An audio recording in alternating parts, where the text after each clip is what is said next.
Hi, I'm Kim Brown. Glad you could join me today. And with us also today is Becky Buckman, a life empowerment coach in Nashville, Tennessee. Welcome, Becky. Thanks so much, Kim. I really appreciate you inviting me to be here. Oh, I'm glad you could be here. Becky, tell us what exactly is a life emotional empowerment coach?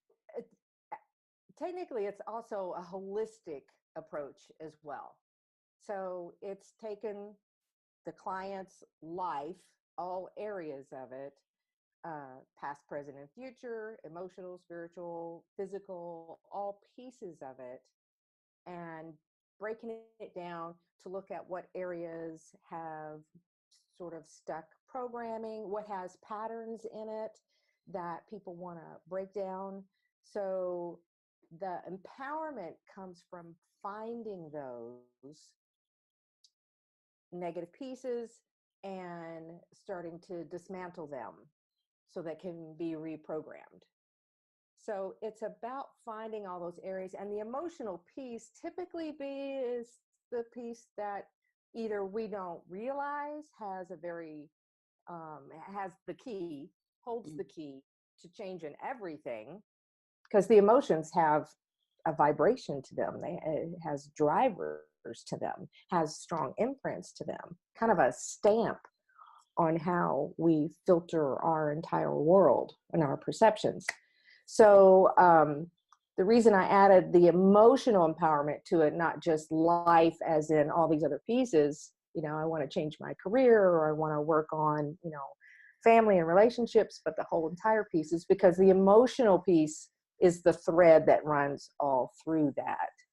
So getting the empowerment from changing the keys that are there, or whatever patterns are there, allows us to use that as our projection in all areas of our life, because it all comes from our filters and everything. It's coming from the inside out. That's the short answer. Yeah.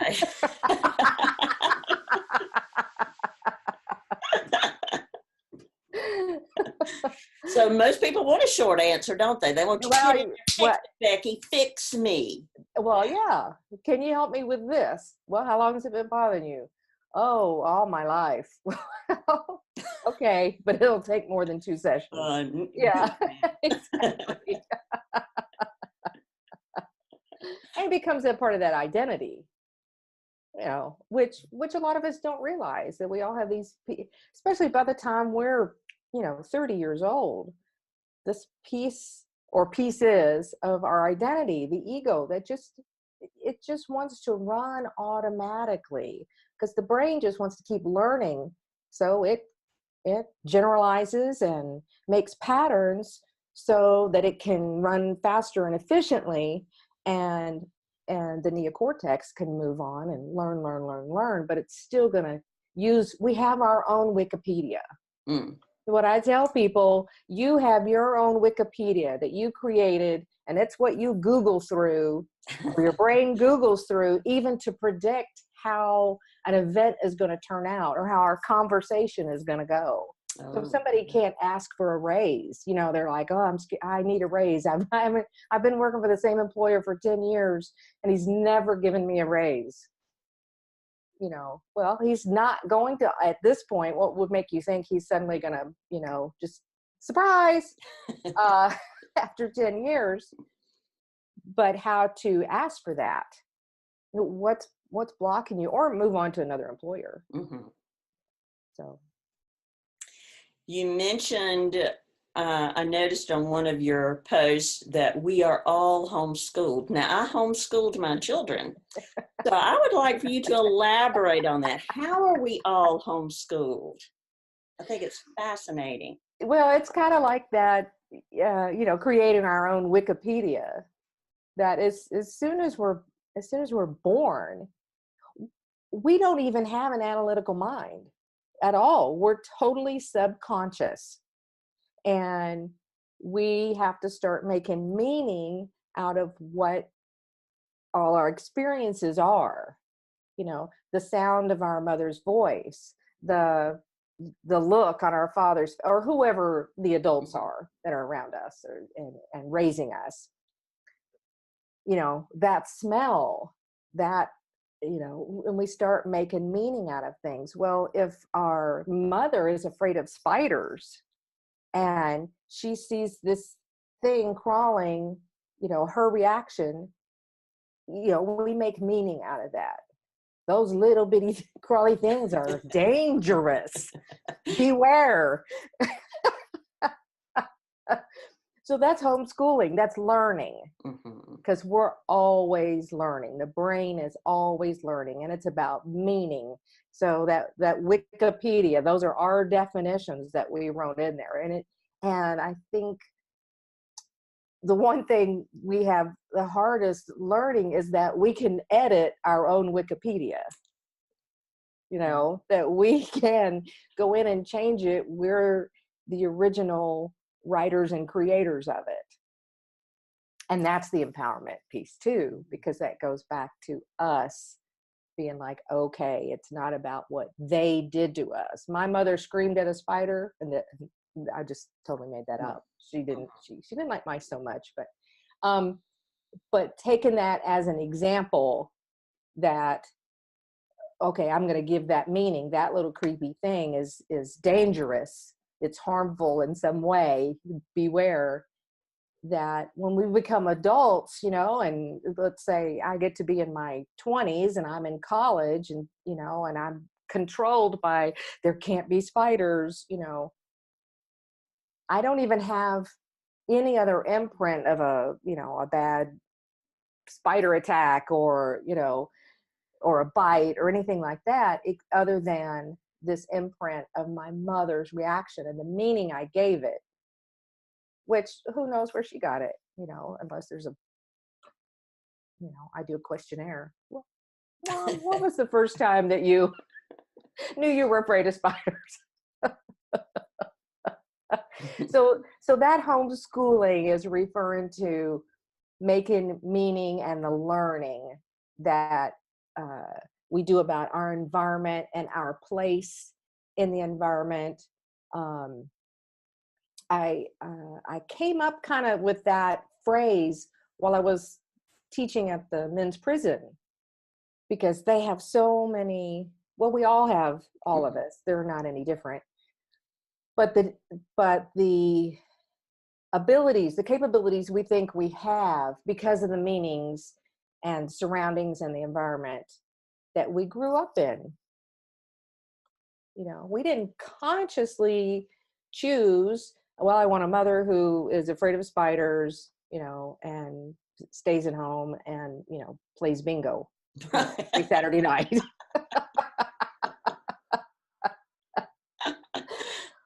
But it's up to us as adults to learn how we can look at our meaning, look at how we filter through about our outside world and the perceptions that we're using from the inside, and that we can start making those edits and changes. And many of them are difficult until we find the right questions to ask, whether somebody else asks them to us or we do self-inquiry, asking ourselves, where did that come from? Or instead of why. Yeah. Instead of why. Because that just goes in a whole nother, that gets up into the analytical mind and will just keep us busy. It doesn't do the healing work. Right. So. And it tends to be more of a reflection back on us, though, isn't it? Why am I broken? Why does this always happen to me? Why am I always left out, or always whatever? That what am I believing here? What happens right before this? What choice can I make different, maybe? And you said that we can actually edit our own Wikipedia, and I don't think the majority of us know that. Our beliefs are true. That is the end, period, ... There is no more. Right. And don't ask me to change them because I'm very attached to them. Yeah.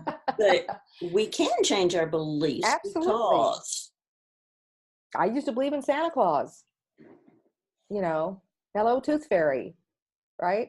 I mean, those were beliefs and they meant something to us. yeah, I think kids now get about $5 under their pillow for their tooth. I'm not sure anymore. jerking. Yeah. Has to be the baby teeth though. Uh, Um, but that it put an emotional piece on an event, losing your teeth and which could be painful or traumatic, depending on how the parents come at it. mhm. Um, and for me as a kid, it was a quarter, and there was a part of me after a while, after the second or third tooth, that knew that there wasn't a fairy flying in. But that then finally letting go of that belief, Santa Claus, the same way. Um, we think of those as childhood beliefs and we grow out of them. Mm-hmm. And that's an editing process. Sometimes our beliefs we can't help but change because something big happens in our lives. We find ourselves in, whether it's an accident or something like that, where we're forced to look at, what's possible. Um, but I think in general that our day-to-day, patterns and our day-to-day events, um, even the variations of patterns, that this is kind of similar this way. It can be in relationships, it can be in money, it can be in, all these other arenas where it's expressed, and seeing that, and what is the common denominator? Mm-hmm. Well, first of all, me. So when did that first factor in? When was the first occasion of that? When have I felt that way before or experienced something like it before? And personally, I've found what I call themes that were threaded through, not necessarily the emotions at first that kind of led me to believe that, speaking in finances, for example, that there was this, and I realized that as I looked at different events that went way back into grade school, that there were themes of things being stolen from me or taken from me or me leaving them behind. Mostly things being, uh, little things being taken from my desk from another, student, or, Mm-hmm. and I realized that I carried some belief into adulthood about, things being taken from me, and or cheated. The other piece that all kind of packed into this little package it was about lost, stolen, or cheated. And it was like, oh, there's a nice little, this will keep me busy cleaning this up for a Yeah. while, editing. And that's where the editing comes in. That, okay, these events that are linked together with one of these themes or the feelings around these themes, then I can start edit them, and using tapping as my main tool to do that, get the emotion out of the way, start reframing it. And I was thinking about this morning. What is the biggest question that I ask myself or clients? Is this now something you would give to somebody else? Oh.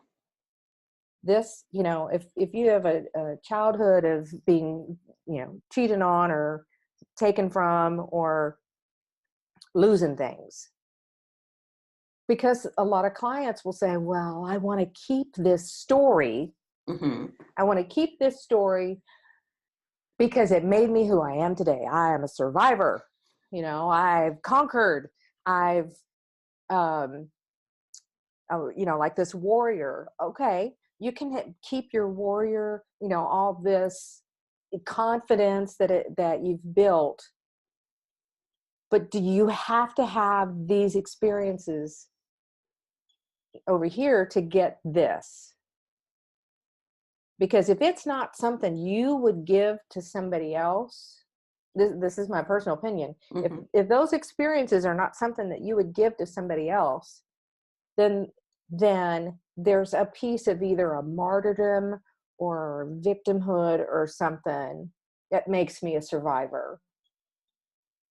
And that's not necessary. I don't believe, people can, all of us, any of us, anyone can become confident, strong, capable, powerful, empowered without having a traumatic, horrible experiences, victim experiences. They'll always, if somebody has suffered through those at some time in life, there will always be an element that will know that.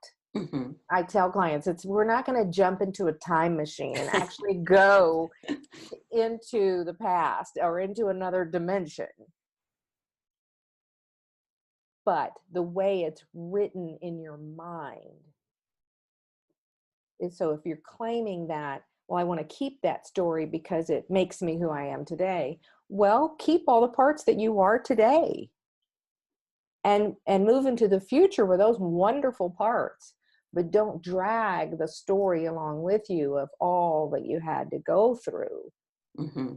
You can edit that and make the feelings of being loved and cherished and treasured as a young person will actually strengthen this future empowered person, confident and strong, because you have more resources. Yeah.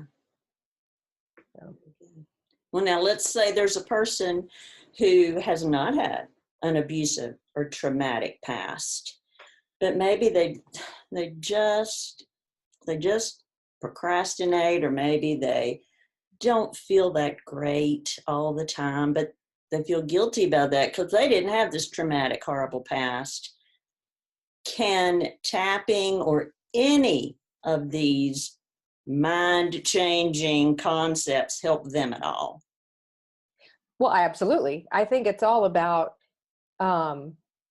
finding what you want to change for yourself. If it's procrastination, okay. If it's horrible chronic pain, that's something different, but it's still changing how it's linked and programmed into the mind. So if you have a phone, an old smartphone, you got an iPhone 4,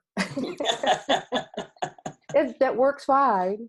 My husband has the old flip phone. He doesn't even have a smartphone, but he makes phone calls on it and he's fine with that. He doesn't see any need to change. But if you have a phone that needs upgrading because of all the things you want to do, then you can't keep applying apps like, oh, this new app came out that'll do this, and and this is a great app for productivity, and this is a great app for staying connected, and this is a great app, and you start loading them up. Even an iPhone 4 is finally going to crap out. Mm-hmm. The apps and the operating system don't match. So the operating system has to be upgraded. So it's again looking for patterns that we want to break, because I don't have a big history of huge traumatic experiences to me, but that didn't change the fact that I had, yo-yo dieting, so the whole, self-esteem around how I looked, how much I weighed. Oh my gosh, obsessed with weighing myself every day, because I grew up with a mother and sisters who did the same thing. So I learned, a general, which a lot of society, or at least in the Western society, is about how women are supposed to be or how they're supposed to look. Also, my mother, was a housewife. My dad worked, blue collar worker. My mom was, home, raising kids, fixing lunches for everybody, house with 9 people and 1 bathroom. So there was social skills learned, sharing. I didn't have a bedroom to myself, until I was in junior high, I think. So, I had still learnings that didn't always serve me. But if I think they're normal, and then I meet somebody who didn't, they were an only child and they had all this attention and, just different things. I mean, we could come up with an infinite amount of scenarios. Certainly. But the example is that it doesn't have to be, that it was a life-threatening trauma or years of physical abuse, or it doesn't have to be a story like that to know that we still have to do some self-inquiry and take ownership as adults. How can I change this? And what can I change on my own? And where do I need help with it? Because if I'm too identified with it, Mm-hmm.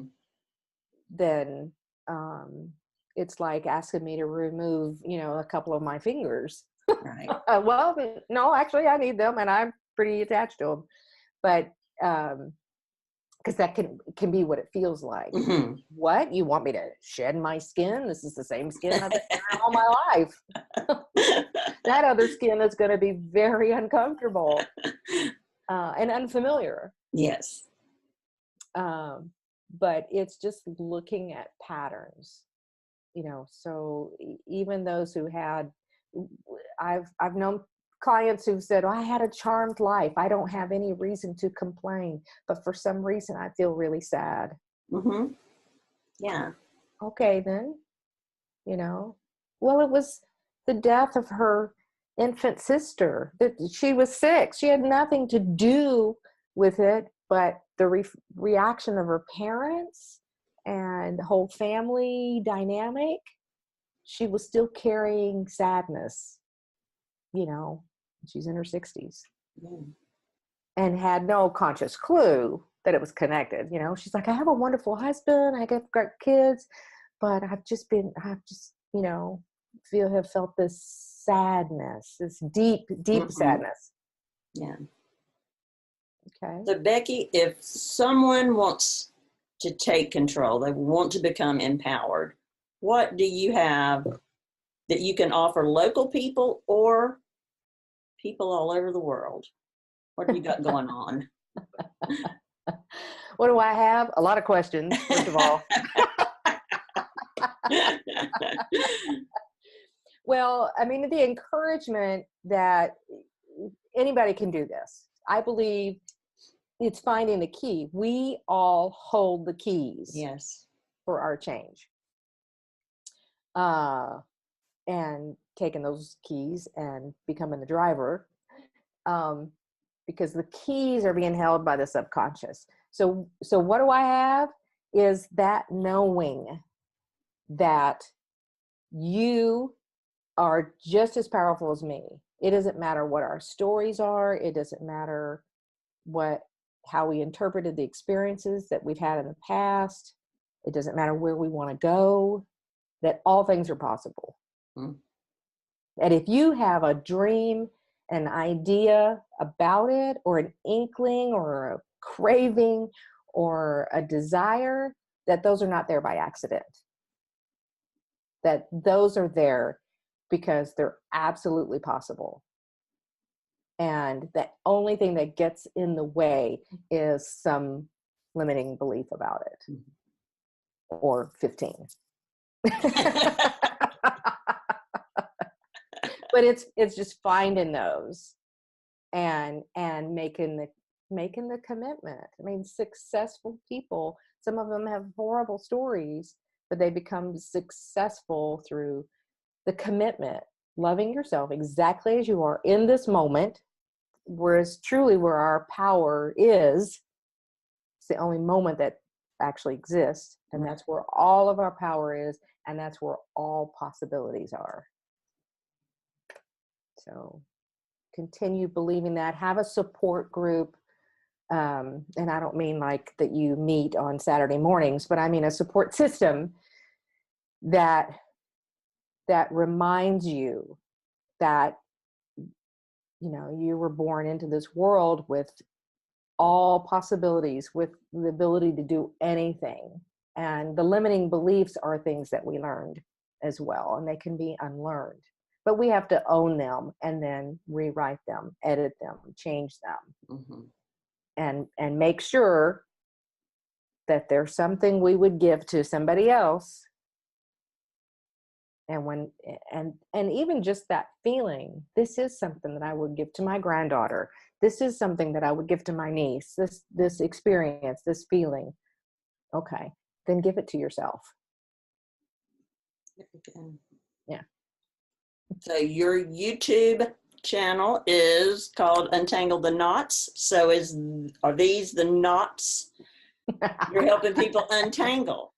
Right. The NOTS, those limited beliefs that well, I can't do that, or, that's not going to happen kind of thing. And listening to that and unraveling, untangling, because the more knots we have, the rougher our ride, and as we untangle those. And it's kind of like if you've ever had a necklace that got tangled up, and it's like, oh, this can be, and you get one piece and you think you got it, but it pulls another piece, and consciously it's just a loop. It's just this one piece, but it's somehow gotten wadded up and tangled up. And when we finally get something to come loose in one area, to come loose, and it can take a lot of patience and, a lot of stopping and breathing and inviting, work with me here, rather than, this is impossible.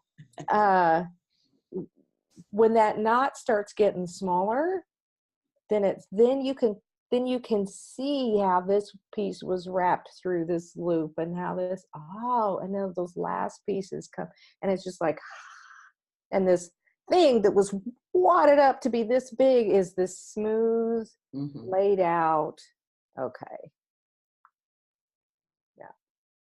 Sometimes it's it looks like one knot. It's got all these other smaller ones just looped through and wrapped around.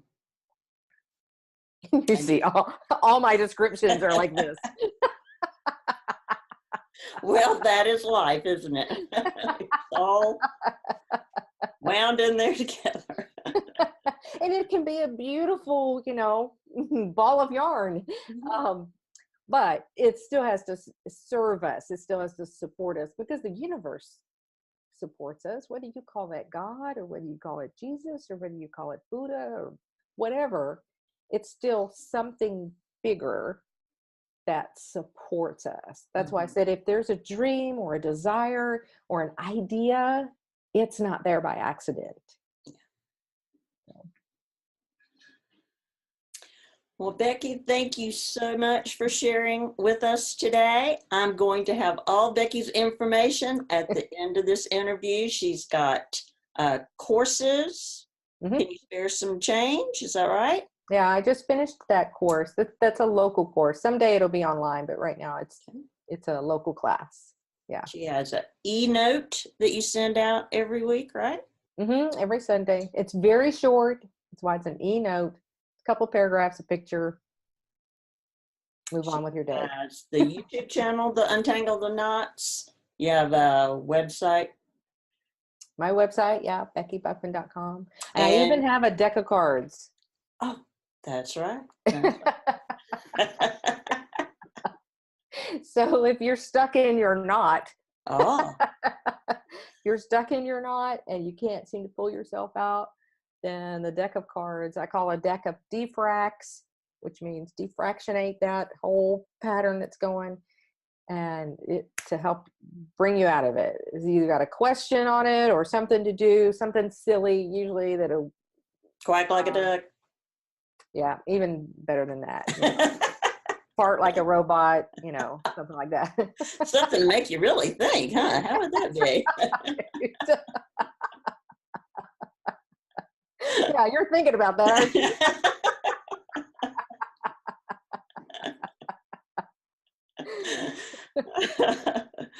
Well, if you want a fun session, I would say get in touch with Becky for sure. She'll help you. Always full of surprises. That's right. Thank you, Kim. Thank you, Becky. And we thank all of you for watching today. And remember, no matter what you've experienced in the past, today is a new day. See you next time.